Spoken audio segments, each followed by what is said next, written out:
മൂകം കരോതി വാചാലം പങ്കും ലംഘയതേ ഗിരിം യത്കൃപാത്തമഹം വന്ദേ പരമാനന്ദമാധവം. ഓം നമോ ഭഗവതേ വാസുദേവായ. ഓം നമോ നാരായണായ. സദ്ഗുരുഭ്യോ നമഃ.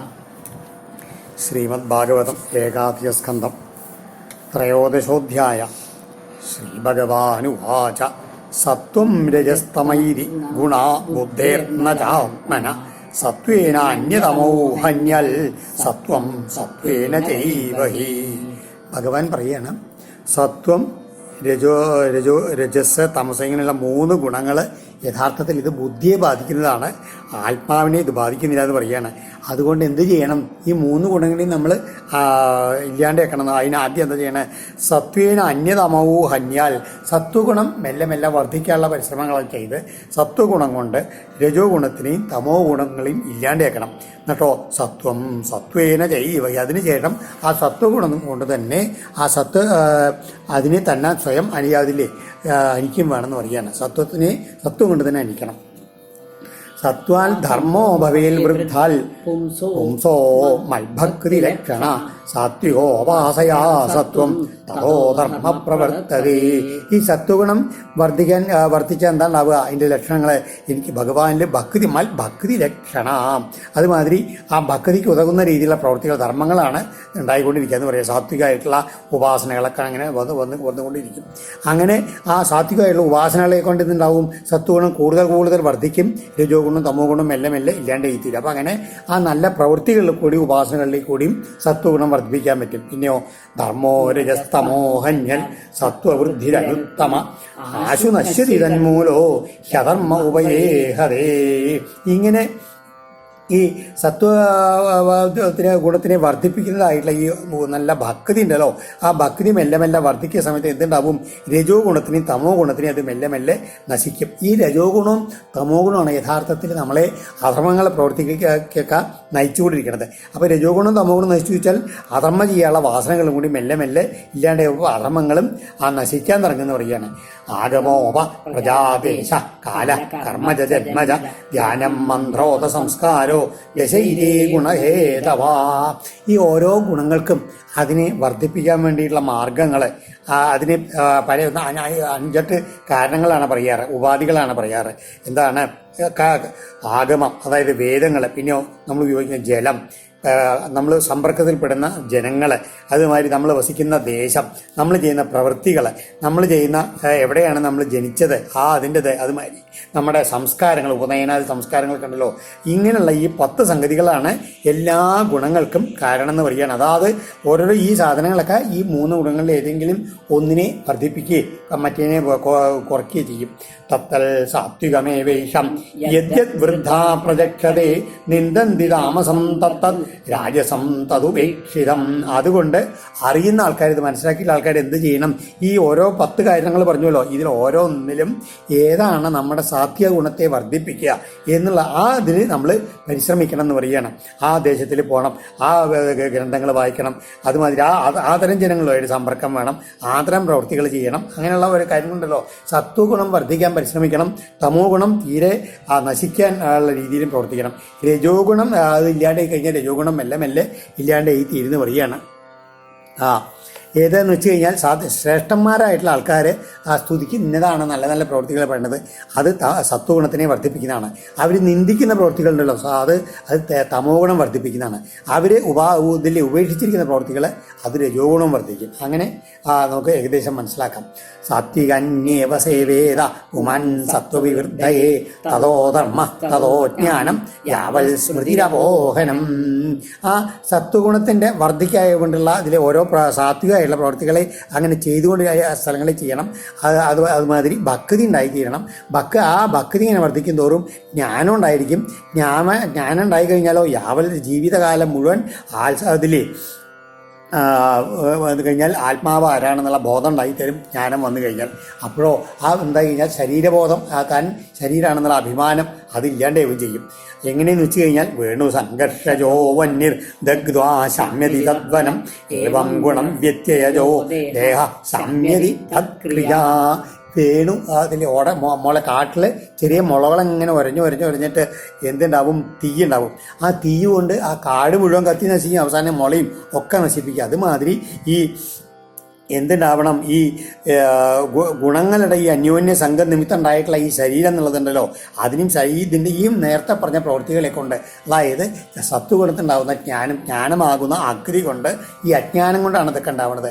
അജ്ഞാനമാകുന്ന മുഴുവൻ ഇതിനെ വനത്തിനെ മുഴുവൻ നശിപ്പിച്ചിട്ട് അവസാനം ആ ശുദ്ധമായിട്ടുള്ള ജ്ഞാനം ചെയ്യുന്ന സമയത്ത് അത് ആ മനുഷ്യൻ, ആ ജീവൻ ആത്മാവിൽ അങ്ങനെ ലയിക്കുകയും ചെയ്യും എന്നാണ് അതിൻ്റെ ആ ഗുണ വർദ്ധിച്ചുകൊണ്ട് എങ്ങനെയാണ് ഭഗവാനെ പ്രാപിക്കണമെന്ന് പറയുന്നത്.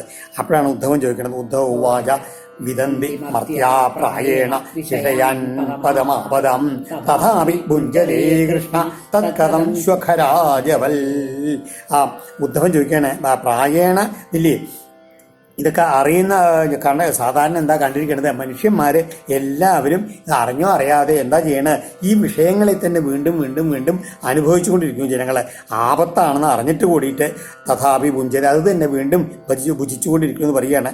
ഏതുമാതിരി സ്വഖരാജവൽ, ഒരു മൃഗങ്ങളെ മാതിരി നായോ അല്ലെങ്കിൽ കഴുതയോ മാതിരിയുണ്ടല്ലോ, വീണ്ടും അതന്നെ അനുഭവിച്ചുകൊണ്ടിരിക്കണു. ഈ ആശയൊന്നും ഒരിക്കലും അവർ മാറുന്നില്ല എന്ന് പറയുകയാണ്. അതിനെന്താ കാരണം ചോദിക്കുകയാണ്. ശ്രീ ഭഗവാൻ ഉവാച അഹമിത്യന്യതാ ബുദ്ധി പ്രമത്തസ്യതാ ഹൃദി ഉത്സർപ്പതി രജോ ഘോരം തതോ വൈകാരികം മനാ. എങ്ങനെയെന്ന് വെച്ച് കഴിഞ്ഞാൽ ഈ ഉന്മത്തനായിട്ടുള്ള ഒരു മനുഷ്യനെ ഈ മതം വന്നിട്ട് താൻ ശരീരമാണെന്നുള്ള മതം വന്നിട്ട് ബോധം ഇങ്ങനെ വന്നാണല്ലോ, ആ സമയത്ത് ഞാൻ മറ്റൊരുവനാണെന്നുള്ള ആ ബുദ്ധി ഉണ്ടല്ലോ, അത് ഹൃദയത്തിലാണ് ഉറച്ചു വരും. അതായത് എന്താണ്, താൻ മറ്റൊരുവനാന്ന് പറഞ്ഞാൽ താൻ ആത്മാവല്ല, താൻ ശരീരമാണെന്നുള്ള ബോധം അതങ്ങോട്ട് ഉറച്ചു കഴിഞ്ഞാണ്ടല്ലോ, അതാണ് ഘോരം രജോ ഗുണത്തിൻ്റെ വാർദ്ധക്യം കൊണ്ട് വർധന കൊണ്ടാണ് അതുണ്ടാവുന്നത്. സത്വാംശമായിരുന്ന മനസ്സിനെ അത് വ്യാപിക്കുന്നു പറയുകയാണ്. യഥാർത്ഥത്തിൽ ആ മനസ്സെന്ന് പറഞ്ഞാൽ വൈകാരികം, അതായത് സത്വഗുണത്തിൽ ഉണ്ടാവുന്നതാണ്. ഈ മനസ്സിനെ ഈ രജോഗുണം ബാധിക്കും. അങ്ങനെ ബാധിച്ചു കഴിഞ്ഞാലോ രജോയുക്തസ്യ മനസ്സ സങ്കല്പ സവികൽപക തഥ കാമോ ഗുണധ്യാനൽ ദുസ്സഹസ്യാത്മതേ. ഇങ്ങനെ മനസ്സിൽ ആ രജോഗുണം വന്ന് അങ്ങോട്ട് വ്യാപിക്കണ സമയത്ത് എന്തിനാവും, മനസ്സിൽ പലതരത്തിലുള്ള സങ്കല്പങ്ങൾ അങ്ങനെ ഉണ്ടാവും തുടങ്ങും. സങ്കല്പങ്ങളും വികല്പങ്ങളും അങ്ങനെ വർദ്ധിച്ച് വരുമ്പോൾ ഉണ്ടാവും. ആ സങ്കല്പങ്ങളായിട്ടുള്ള എന്തെങ്കിലും ഒരു വസ്തുവിനെ സങ്കല്പിച്ച് കഴിഞ്ഞാൽ അതിനെ തന്നെ ചിന്തിച്ച് എന്തുണ്ടാവും, അത് തനിക്ക് വേണമെന്നുള്ള ആഗ്രഹം വരിക. അതാണ് കാമം വർദ്ധിക്കുക വരികയായി. കാമം വർദ്ധിച്ച് വന്നു കഴിഞ്ഞാൽ എന്തുണ്ടാവും, പിന്നെ ദുസ്സഹസ്യാധ്യതുർമതേ, അങ്ങനെ സഹിക്കാത്താൻ കഴിയാത്തുള്ള അവസ്ഥ എത്തിച്ചേരും. അത് തൻ്റേതാക്കണം എന്നുള്ള ഭാവം. അതോടുകൂടിയിട്ട് കരോതി കാമവശക കർമാണ്യവിജിതേന്ദ്രിയ ദുഃഖോദർക്കാണി സമ്പശ്യൻ രജോ വേഗവിമോഹിത. ഇങ്ങനെ രജോ ഗുണം വർദ്ധിച്ചിട്ട് ആ മോഹം കൊണ്ട് എന്ത് ചെയ്യും, ഈ കാമത്തിന് വശകനായിട്ട് എന്ത് ചെയ്യും, ആ ഓരോ തരത്തിലുള്ള കർമ്മങ്ങൾ അങ്ങനെ ചെയ്യാൻ തുടങ്ങും. ആ ആഗ്രഹങ്ങളെ സാധിപ്പിക്കാൻ വേണ്ടിയിട്ട്. എങ്ങനെ, അവിജിതേന്ദ്രിയ, ഇന്ദ്രിയങ്ങളെ ജയിക്കാണ്ടാണ് അതൊക്കെ ചെയ്യണത്, പ്രവൃത്തികൾ ചെയ്യണത്. ആ സമയത്തോ ദുഃഖോദർക്കാണി സമ്പശ്യൻ, ആ രജോ ദുഃഖോദർക്കാണി. എന്നാലും ഈ ചെയ്യുന്ന പ്രവൃത്തികളെല്ലാം ദുഃഖങ്ങളാണ് ഉണ്ടായിരിക്കണമെന്ന് അറിഞ്ഞാൽ കൂടിയിട്ട് വീണ്ടും ഈ രജോ ഗുണ പ്രവൃത്തികൾ ഇങ്ങനെ ചെയ്തുകൊണ്ടിരിക്കും. കാരണം രജോ വേഗവിമോഹിത, രജോ ഗുണം കൊണ്ട് മനസ്സ് മോഹിച്ചു കഴിയുമ്പോഴാണ് ഇങ്ങനെ പ്രവൃത്തി നിരതനായിട്ട് അതിൻ്റെ ഫലം ഇതില്ലേ മോശമായിരിക്കാമെന്ന് അറിഞ്ഞിട്ട് കൂടി വീണ്ടും അതിനെ ചെയ്യണം. എങ്ങനെ ഇതില്ലേ, ഒട്ടകം കണ്ടല്ലേ, ഒട്ടകം മരുഭൂമിയിൽ ചെന്ന് കഴിഞ്ഞാണ്ടല്ലോ അത് മുള്ളുള്ള ഇതിങ്ങനെ ഇതുള്ള ചെടികളൊക്കെ അതിനെ തിന്നണ സമയത്തോ അതിൻ്റെ വായ മുഴുവൻ വേദനിച്ചു കഴിഞ്ഞാലോ വീണ്ടും അതന്നെ വിശന്നുകൊണ്ടോ എന്നതിൽ വീണ്ടും അതന്നെ പോയി തിന്നും. അതുമാതിരി നമ്മളങ്ങനെ വീണ്ടും ഈ കർമ്മങ്ങൾ തന്നെ ചെയ്തുകൊണ്ടിരിക്കും. രജസ്തമോഭ്യം യദവി വിദ്വാൻ വിക്ഷിപ്തീ പുന അതന്ത്രിയോ മനോയുഞ്ജൻ ദോഷദൃഷ്ടി സഞ്ചരേ. എന്നാൽ കുറച്ച് അറിവുള്ള ആൾക്കാരുണ്ടല്ലോ, അവരെന്ത് ചെയ്യും, ഈ രജോ ഗുണം കൊണ്ടും തമോ ഗുണം കൊണ്ടും മനസ്സ് ഭ്രമിച്ചിട്ടുള്ളതാണെങ്കിൽ കൂടിയിട്ട് അവരെന്ത് ചെയ്യും? മനോയുഞ്ജൻ, മനസ്സിനെ വീണ്ടും ആത്മാവിൽ യോജിപ്പിക്കാനായിട്ട് യോജിക്കുന്ന മടിയില്ലാണ്ട് വീണ്ടും വീണ്ടും പരിശ്രമിക്കും മനസ്സിനെ ആത്മാവിൽ യോജിപ്പിക്കാൻ. അങ്ങനെ പരിശ്രമിക്കുന്ന സമയത്തുണ്ടല്ലോ ഈ വിഷയദോഷത്തിനെ ആലോചിക്കാൻ അത് രജോ ഗുണവും തമോ ഗുണവും ദോഷമാണ് എന്ന് മനസ്സിലാവുന്നിട്ട് എന്ത് ചെയ്യും?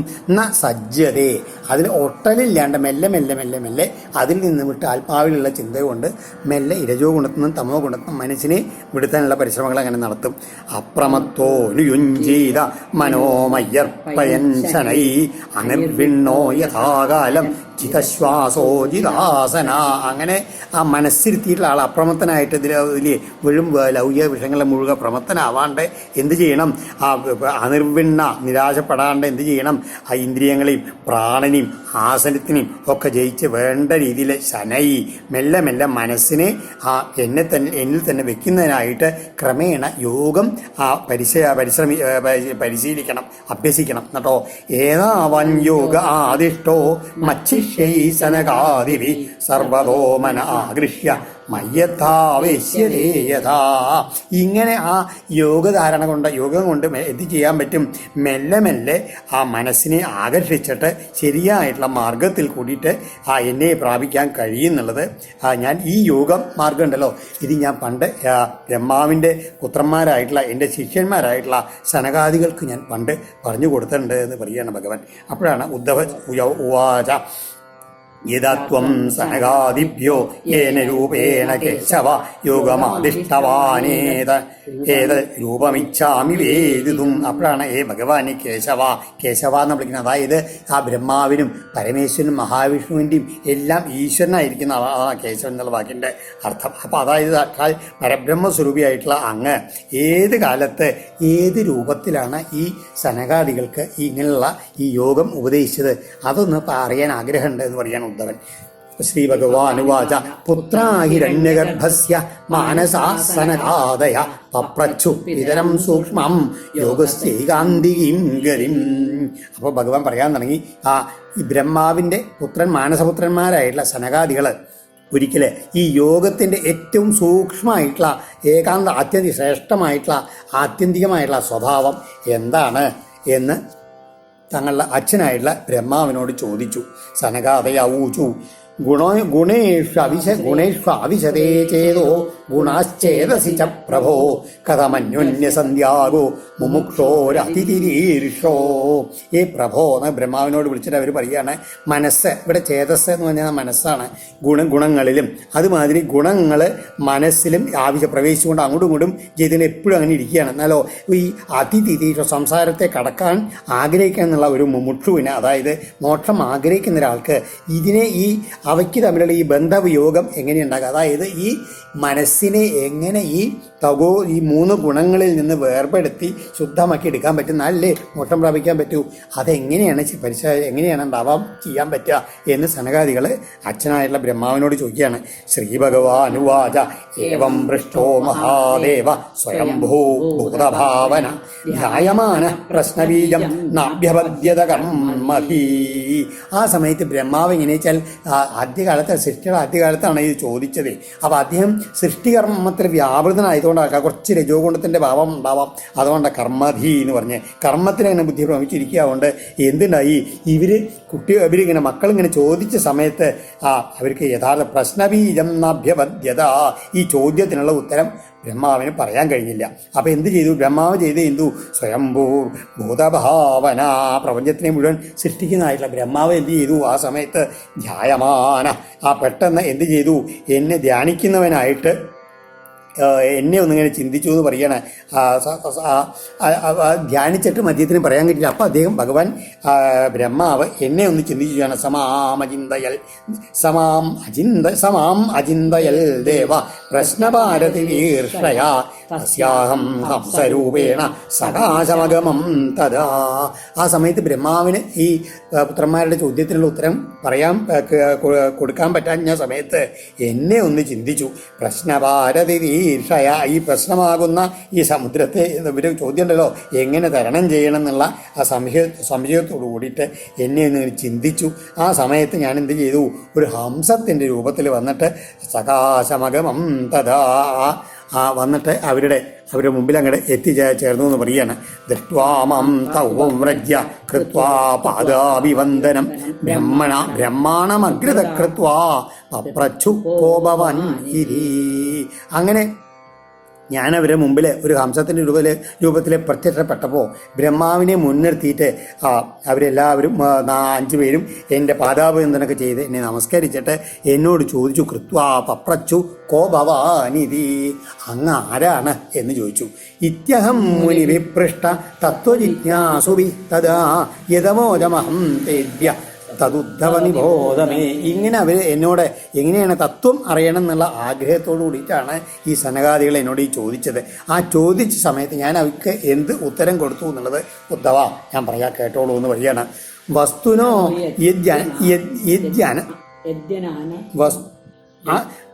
വസ്തുനോ യദ്യാനാനാത്വം ആത്മന പ്രശ്ന ഈദൃശ കഥം ഘടേതവോ വിപ്ര വക്തുർവാമേക ആശ്രയ.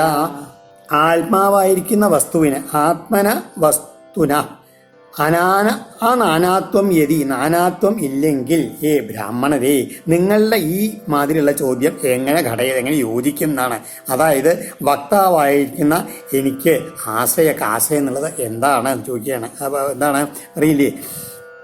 അത് യഥാർത്ഥത്തിൽ ആലോചിച്ച് ഇതെല്ലാം ഒന്നല്ലേ? ഈ ചോദിക്കുന്ന നിങ്ങളും കേട്ടിരിക്കുന്ന ഞാനും ഇതിന് ഉത്തരം പറയേണ്ട ഞാനും എല്ലാം വാസ്തവത്തിൽ ആലോചിച്ചാണ്. അപ്പോൾ ആ നാനാത്വം ആത്മാവിന് വേറെ എന്നുള്ള എല്ലാം ഒന്നാണെന്ന് വെച്ച് കഴിഞ്ഞാൽ ഈ പ്രശ്നത്തെ നിങ്ങൾ അങ്ങ് ആരാണെന്ന് ചോദിച്ച ചോദ്യം ഉണ്ടല്ലോ, അതിവിടെ യോജിക്കുന്നില്ല എന്നാണ് ഭഗവാൻ പറഞ്ഞതിന് ഉത്തരം.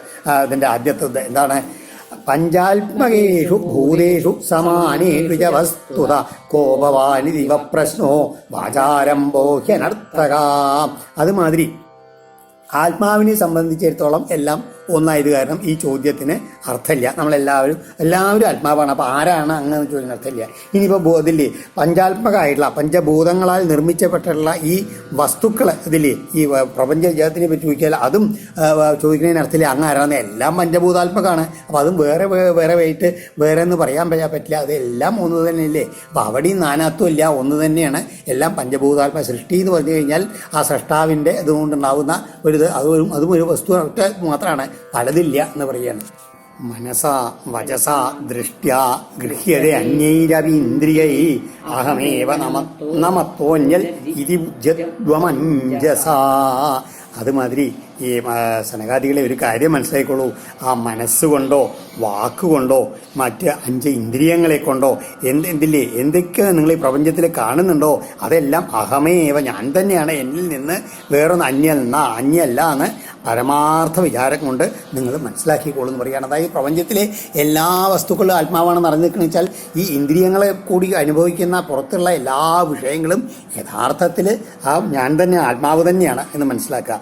ഇനിയോ ഗുണേഷ്വാവിശതേ ചേതോ ഗുണശ്ചേതസി ച പ്രജാ ജീവസ്യ ദേഹ ഉഭയം ഗുണാശ്ചേതോ മദാത്മന. പിന്നെ എങ്ങനെയെന്ന് വെച്ച് കഴിഞ്ഞാൽ എങ്ങനെയാണ് ഇതിങ്ങനെ വർദ്ധിച്ചു വരുന്നത്? ആദ്യം ഇങ്ങനെ ചേതസ്സിൽ നിന്നാണ് ഗുണങ്ങൾ ഉണ്ടാവുന്നത്. സത്വഗുണം രജോഗുണം ഇതൊക്കെ ഉണ്ടായി. അതിൻ്റെ ആ ഇതില്ലേ ചേതോ ഗുണാശ്ചേതസി ച പ്രജ, ഈ ചേതത്തില്ലേ ആ ഗുണങ്ങളുടെ ഇതനുസരിച്ച് മനസ്സ് പ്രവർത്തിച്ചിട്ട് എന്തുണ്ടായിരിക്കും? വീണ്ടും വാസനകൾ ഉണ്ടാവും, വീണ്ടും ശരീരം ഉണ്ടാവും, വീണ്ടും കർമ്മങ്ങൾ ഉണ്ടാവും. അതങ്ങനെ അങ്ങോട്ടും ഇങ്ങോട്ടും ഇതെല്ലാം വരുന്നു എന്നല്ലാണ്ട് ഇതിന് യഥാർത്ഥത്തിൽ ജീവന്റെ ഉപാധികളാണ് ഇതൊക്കെ. ഇതൊന്നും ജീവനെ ബാധിക്കുന്നതല്ല എന്ന് മനസ്സിലാക്കുക. ഇതെല്ലാം മറ്റതൊക്കെ ആ ഉപാധികളായിട്ടുള്ളതേ ഉള്ളൂ. യഥാർത്ഥത്തിൽ ജീവൻ നിന്ന് വിട്ടു നിൽക്കുന്ന ആത്മാവാണെന്ന് ചിന്തിക്കുക.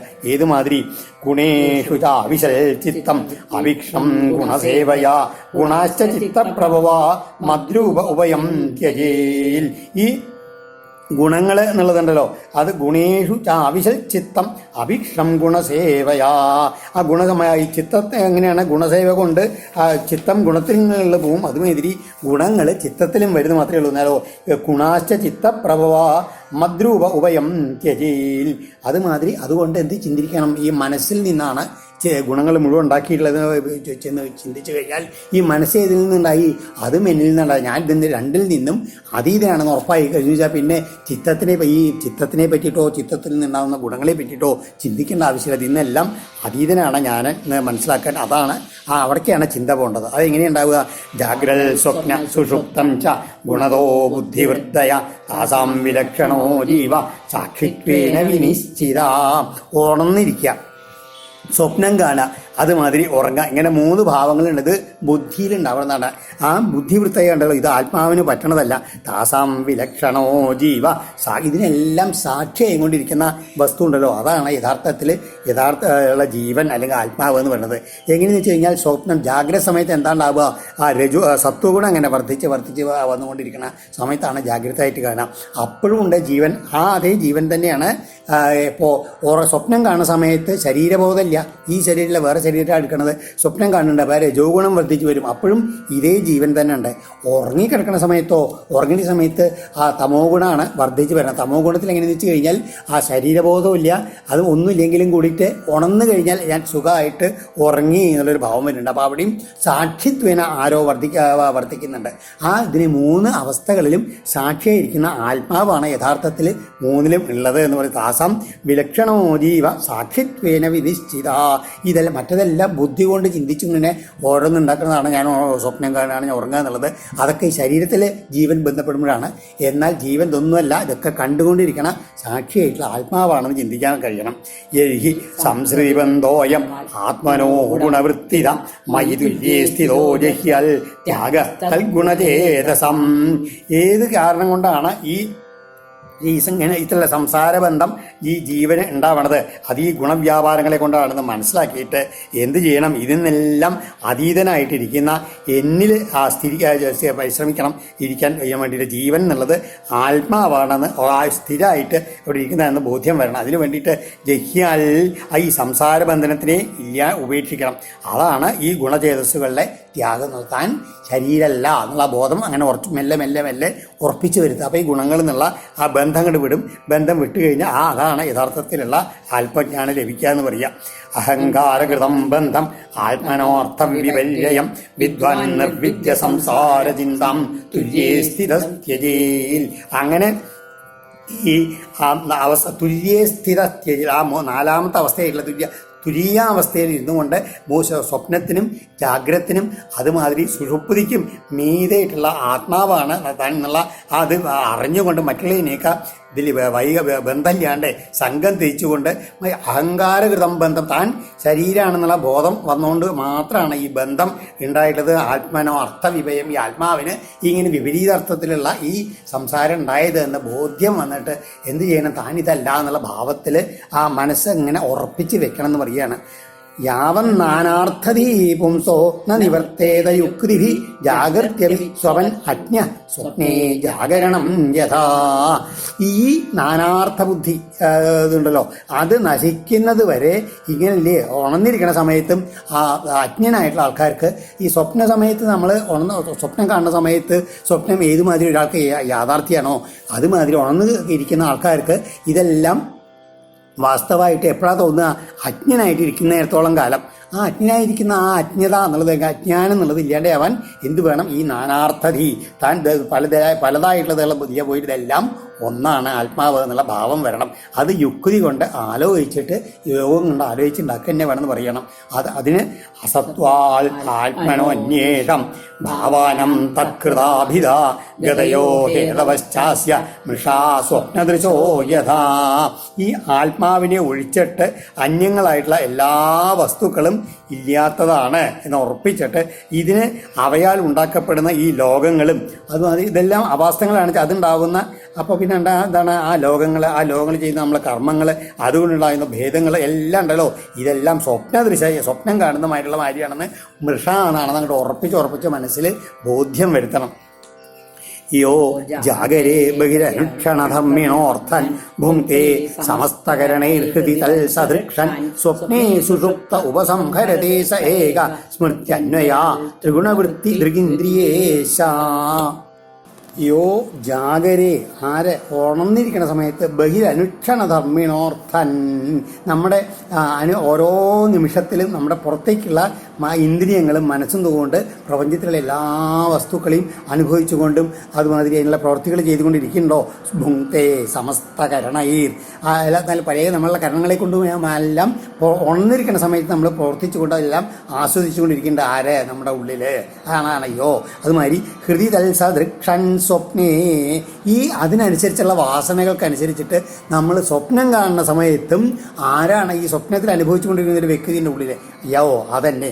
സുഷുപ്ത ഉപസംഹരതേ ഇനി ഉറങ്ങിക്കിടക്കുന്ന സമയത്ത് താൻ സുഖമായിട്ട് ഉറങ്ങി ഉണർന്ന് വരുമ്പോൾ ഒരു തോന്നലുണ്ടാവില്ലേ, ആ സമയത്ത് ആ ഉറങ്ങുന്ന സമയത്ത് ആരായിരുന്നു എന്ന് അറിഞ്ഞുകൊണ്ടിരുന്ന സാക്ഷിയായിട്ട് ആ ഏക സ്മൃത്യന്വയൽ ത്രിഗുണവൃത്തി ഇന്ദ്രിയേശ, ആ ഉറക്കത്തിലുണ്ടായ സമയത്ത് ആ സ്മൃതി ഉണ്ടായിക്കൊണ്ടിരുന്ന അതും ഈ 3 ഗുണങ്ങളെയും അനുഭവിച്ചുകൊണ്ട് എല്ലാറ്റിനും ദൃഗായിട്ട് ഇന്ദ്രിയങ്ങളുടെയും ഈശനായിട്ട് ഉണ്ടായിരുന്ന ഒരാളാണ്, ആത്മാവാണ് എന്ന് അതങ്ങനെ ചിന്തിച്ചിട്ട് ഏവം വിമർശിച്ച ഗുണതോ മനസത്ര്യവസ്ഥ മന്മായയാ മൈകൃത ഇതി നിശ്ചിതാർത്ഥ സംഛിദ്യഹാർദ്ദം സംഛിദ്യഹാർദ്ദം അനുമാന സദുക്തി തീക്ഷ്ണ ജ്ഞാനാസിന ഭജതമം അഖില സംശയാധിം. അങ്ങനെയുള്ള ഈ യുക്തി കൊണ്ട് അങ്ങനെ ചിന്തിച്ചിങ്ങനെ ഉറപ്പിക്കണം. എന്താണ് ചെയ്യണത്? ഈ 3 ഗുണങ്ങൾ, സത്വം ഗുണം, രജോ ഗുണം, തമോ ഗുണം, ഇതുകൊണ്ട് ഉണ്ടാവുന്ന മനസ്സിനുണ്ടാവുന്ന 3 അവസ്ഥകളാണ്. അത് മായാശക്തി കൊണ്ടാണ് ഉണ്ടാവുന്നത്. എന്താ ഈ ഉണരല്, അതുമാതിരി സ്വപ്നം കാണല്, ഉറക്കം ഉറപ്പിച്ച ഈ 3 അവസ്ഥകളും ഭഗവാന്റെ മായാശക്തി കൊണ്ടാണ് ഉണ്ടാവുന്നത് ഉറപ്പിച്ചിട്ട് എന്ത് ചെയ്യണം? ആ ഭഗവാൻ ആരാണെന്ന് ശ്രവണ മനനാദിയം കൊണ്ട് കിട്ടില്ലേ, ഭഗവാന്റെ കഥകൾ അതുമാതിരിയൊക്കെ കേട്ടിട്ടും ഉറപ്പിച്ചിട്ടും ഭക്തി ഉറപ്പിച്ചിട്ട് അതുകൊണ്ടുണ്ടാവുന്ന ഭക്തിയോടുണ്ടാവുന്ന ജ്ഞാനമാവുന്ന വാള് കൊണ്ട് മുറിച്ച് ആ ഹൃദയത്തിൽ തന്നെ എന്ത് ചെയ്യണം? ഹൃദയത്തിൽ തന്നെ ജ്ഞാസീനാ ഭജതമം അഖില സംശയാധിം, അങ്ങനെ എല്ലാ സംശയങ്ങളും തീർത്തുകൊണ്ട് തൻ്റെ ഉള്ളിലിരിക്കുന്ന ആത്മാവായിട്ടുള്ള ആ പരിപൂർണ സാധനയായിട്ടുള്ള ഭഗവാനെ തന്നെ ഭജിച്ചുകൊണ്ട് ആ ഭഗവാന്റെ തൻ്റെ ഉള്ളിലിരിക്കൊണ്ടാണ് ഇതെല്ലാം നടക്കുന്നത് മനസ്സിലായിട്ട് യഥാർത്ഥത്തിൽ വാസ്തവത്തിൽ ഭഗവാൻ മാത്രമേ ഉള്ളൂ എന്നുള്ള ആ ഭാവത്തിലേക്ക് എത്തിച്ചേരണം എന്ന് പറയുകയാണ് സനകാദികളോട്. ഈ ഖേദവിഭ്രമമിതം മനസോ വിലാസം ദൃഷ്ടം വിനഷ്ടം അതിലോലമലാതചക്രം വിജ്ഞാനമേകം ഉരുദേവ വിഭാതിമായ സ്വപ്നസ്ത്രിത ഗുണവിസർഗകൃതോ വികൽപ്പ. ഈ കാണപ്പെടുന്നതെല്ലാം മനസ്സിൻ്റെ വ്യാപാര നിമിത്തമുള്ള ഓരോരോ വിഭ്രമങ്ങളാണ്, തെറ്റായ ധാരണയാണെന്ന്. ഏതുമാതിരി അതിലോലം അലാതചക്രം, അതായത് ഇതിൽ ചെറിയൊരു കൊമ്പ് വിറകിൻ്റെ കൊള്ളിയാണ് കത്തിച്ചിട്ട് നമ്മളങ്ങനെ വട്ടം ചുറ്റിക്കൊണ്ട് അങ്ങനെ വേഗത്തിൽ വട്ടം ചുറ്റി ഉണ്ടാവും, ഒരു വൃത്തത്തിലുള്ളതായി തോന്നും. അതുമാതിരി ആ ഒന്നായുള്ള ചെറിയൊരു വിറകുള്ളിൽ വെളിച്ചം ഇങ്ങനെ വട്ടത്തിൽ വലുതായിട്ട് കാണുന്നത് മാതിരി അലാതചക്രം എന്നാണ് ഇതിന് പറയുക. അങ്ങനെയുള്ളത് മാതിരിയാണ് ഈ പ്രപഞ്ചത്തിലെല്ലാം മനസ്സിൻ്റെ വിക്ഷേപങ്ങളാണെന്ന് മനസ്സിലാക്കിയിട്ട് അത് വിനഷ്ടം, അത് നശിക്കുന്നതുമാണ് എന്ന് ഉറപ്പിക്കണം. കാണുക എന്ന് പറഞ്ഞാൽ എങ്ങനെയാണ്? മനസ്സുകൊണ്ട് ഉറപ്പിക്കണം. ഏകം വിജ്ഞാനം ഉരുധാ ത്രിധാ വിഭാതി, ഇങ്ങനെ അതായത് ഒരേ തരത്തിലുള്ള അറിവാണ് ഇങ്ങനെ പലതായിട്ട് അതുമാതിരി 3 വിധമായിട്ട് ഗുണങ്ങൾക്കനുസരിച്ചായിട്ട് 3ആയിട്ട് പ്രകാശിക്കണത് എന്ന് മനസ്സിലാക്കിയിട്ട് ഈ ഗുണങ്ങൾ നിമിത്തം ഉണ്ടാകുന്ന ഈ വികല്പങ്ങളെല്ലാം ഉണ്ടല്ലോ വെറും സ്വപ്നമാണ്, മായയാണെന്ന് ഉറപ്പിക്കണം. അതാണ് ഇതിൻ്റെ എല്ലാറ്റിൻ്റെയും ഈ ഇതിൻ്റെ മാർഗം, തത്വജ്ഞാനം എങ്ങനെ ഉണ്ടാവുക എന്നുള്ളത്. അങ്ങനെയുള്ളത് ദൃഷ്ടിം തഥ പ്രതിനിവർത്തിയ നിവൃത്തതൃഷ്ണ തൂഷ്ണിംബവേൽ നിജസുഖാനുഭവോ നിരീഹ സന്ദൃശ്യതേ കൊച യദീദം അവസ്തു ബുദ്ധ്യാ ചക്രം ഭ്രമായ നഭവേൽ സ്മൃതിനാനിവാതാൽ. ഇങ്ങനെ ഈ പുറത്തുള്ള വസ്തു നിന്ന ദൃഷ്ടിയെ മെല്ലെ മെല്ലെ പിൻവലിച്ചിട്ട് എന്ത് ചെയ്യണം? നിജസുഖ അനുഭവ, തൻ്റെ സ്വരൂപമായിട്ടുള്ള എപ്പോഴും ഉള്ള ഭാവം എന്താണ്? ആത്മാവിൽ എപ്പോഴും സുഖം, ആത്മാരാമനായിട്ട് അങ്ങനെ ഇരിക്കണം. അങ്ങനെ ചെയ്യുമ്പോൾ എന്തുണ്ടാവും? നിവൃത്ത തൃഷ്ണ, ആഗ്രഹങ്ങളെല്ലാം ഇല്ലാണ്ടായി തീരും. ഒന്നിലും ഇതിൽ വ്യാപാര നിരീഹനായിട്ട് തീരും. തൂഷിംഭവേൽ, പിന്നെ പരിഭ്രമങ്ങളൊന്നും ഇല്ലാണ്ട് മിണ്ടാണ്ടിരിക്കുക, സ്വസ്ഥനായിട്ടിരിക്കുക. എന്നാൽ ചില സമയത്തോ കോച്ച സന്ദൃശ്യതയെ യതി, ചിലപ്പോൾ ഞാൻ എന്തെങ്കിലും പരിഭ്രമിച്ചുകൊണ്ട് കുറിച്ച് കാണുന്നുണ്ടെങ്കിൽ തന്നെ അതൊന്നും വാസ്തവമല്ല എന്നുള്ള ഉറപ്പ് കൊണ്ട് വീണ്ടും മനസ്സിനെ ഉറപ്പിച്ചുകൊണ്ട് എന്ത് ചെയ്യണം? അതിൽ വീണ്ടും അത് ഭ്രമത്തിനായിട്ട് നമുക്ക് കാരണമായിട്ട് തീരൂല്ല എന്ന് പറയുകയാണ്. ഏത് മാതിരി എന്ന് വെച്ച് കഴിഞ്ഞാൽ ഇതില്ലേ ഒരു കയറങ്ങനെ ചെറിയ നൂലൊക്കെ പണ്ട് നമ്മളങ്ങനെ മെല്ലെ ഇങ്ങനെ കത്തിച്ച് കഴിഞ്ഞാൽ ആ കുത്തനെ കത്തി കഴിഞ്ഞാൽ കുറച്ച് നേരം ആ ചാരുണ്ടല്ലോ ആ നൂലിൻ്റെ ഭാഗത്ത് തന്നെ അങ്ങനെ നിൽക്കും. യഥാർത്ഥത്തിൽ മുഴുവൻ ഭസ്മമായിരിക്കണോ, തൊട്ട് കഴിഞ്ഞാൽ പൊടിഞ്ഞാണ് പൂജ ചെയ്യും. അതുമാതിരി കുറച്ച് നേരം ചിലപ്പോൾ അതിലെ ആ ജ്ഞാന അഹങ്കാരഭാവം ഉള്ള സമയത്ത് താൻ ഈ ശരീരത്തിലോട് ഭ്രമമുണ്ട് തോന്നിച്ചാലും അത് തോന്നലില്ല, അത് വീണ്ടും ഇല്ലാണ്ടേ തീരുന്ന് പറയുകയാണ്. ദേഹം ച നശ്വരമവസ്ഥിതമുദ്ധിതം വാ സിദ്ധോ ന പശ്യതി യതോദ്യഗമൽ സ്വരൂപം ദൈവം അഭേദമുത ദൈവവശാതുഭേദം വാസോ യഥാ പരികൃതം മതിരാമദന്ത. അങ്ങനെയുള്ള ഈ നശ്വരമായിട്ടുള്ള ഈ ശരീരം ഇരിക്കണോ നിൽക്ക്, അതുമാതിരി എന്തായാലും യഥാർത്ഥത്തിൽ ഇതിൻ്റെ ഉള്ളിലുള്ള ജീവൻ ജ്ഞാനിയായിട്ടൊരാൾ അത് കാണില്ല എന്ന് പറയുകയാണ്. എങ്ങനെയെന്ന് വെച്ച് കഴിഞ്ഞാൽ ജ്ഞാനി തൻ്റെ സ്വരൂപം എന്താണെന്നുള്ള യഥാർത്ഥത്തിൽ അറിഞ്ഞു കഴിഞ്ഞു. പിന്നെ ഈ ശരീരം പ്രാരബ്ധം കൊണ്ട് ദൈവാൽ അഭേദം, പ്രാരബ്ധം കൊണ്ടുണ്ടാകുന്ന ശരീരം ഉണ്ടല്ലോ, അത് പ്രാരബ്ധം നിമിത്തം അതങ്ങനെ നിലനിൽക്കണു, അവസാനം അതങ്ങനെ നശിച്ചു പോണു. അതിന് മതിരാമദന്ത പരികൃതം വാസയഥ എന്ന പോലെ, അതിലെ വാസം യഥ എന്ന വസ്ത്രത്തെ എന്ന പോലെ എന്നാണ്. അതായത് എന്താണ്, ഒരു കള്ളുകൂടിയനായിട്ടൊരാൾ, നല്ല കള്ള് പൊളിച്ചിട്ട് മത്തനായിട്ടുള്ള ആൾ ശരീരബോധം ഇല്ലാണ്ടേവും ആ ഉടുത്ത വസ്ത്രം അഴിഞ്ഞു പോയാലോ ഒന്നും അറിയില്ലല്ലോ. അതുമാതിരി ആത്മാവിൽ, തൻ്റെ ഉള്ളിലുള്ള ആത്മാവിൽ ബുദ്ധി ഉറച്ചു കഴിഞ്ഞുള്ള ആൾക്ക് ശരീരത്തെ ബോധം തീരെ ഇല്ലാണ്ടേവും. എന്ത് വന്നാലും വീണാലും കടന്നാലും ഒന്നിലും അതിനെപ്പറ്റി പരിഭ്രമം ഇല്ലാത്ത അവസ്ഥയിലെത്തും ചേരുന്ന് പറയുകയാണ് യഥാർത്ഥത്തിലുള്ള ജ്ഞാനി. ദേഹോപി ദൈവവചക ഖലു കർമ്മയാവൽ സ്വാരംഭകം പ്രതി സമീക്ഷത ഏവ സാസു തം സപ്രപഞ്ചമതിരൂഢ സമാധിയോഗ സ്വാപ്നം പുനർന്ന ഭജതേ പ്രതിബുദ്ധവസ്തു. ഈ ശരീരം എന്ന് പറഞ്ഞു കഴിഞ്ഞാൽ എങ്ങനെയാണ്, ദൈവവശക എന്നാണ്. അതായത് ആ പ്രാരബ്ധം കൊണ്ട് ഉണ്ടായിട്ടുള്ളതാണ്. സ്വാരംഭകം ഇല്ലേ, പ്രാരബ്ധം കൊണ്ട് ഉണ്ടായിട്ടുള്ളതാണ്. അത് എത്ര കാലം വരെ വേണമെന്ന് തീരുമാനിച്ചിട്ടുണ്ട്. അത് കഴിഞ്ഞാൽ പ്രതിസമീക്ഷത ഏവ, അതുവരെ അത്ര കാലം ഉണ്ടാവൂ. അത് കഴിഞ്ഞാൽ ശരീരം അങ്ങോട്ട് വീണ് പോവും ചെയ്യും പറയുകയാണ്. ആ വീണ് പോണ സമയത്തോ ആ അതിരൂഢ സമാധി യോഗത്തിൽ പ്രാപിച്ചിട്ട് എന്ത് ചെയ്യും, ഈ പരമാർത്ഥ പ്രതിബുദ്ധ വസ്തു യഥാർത്ഥത്തിൽ താൻ ആരാണെന്ന് അറിഞ്ഞിട്ടുള്ള ആളുണ്ടല്ലോ, ആ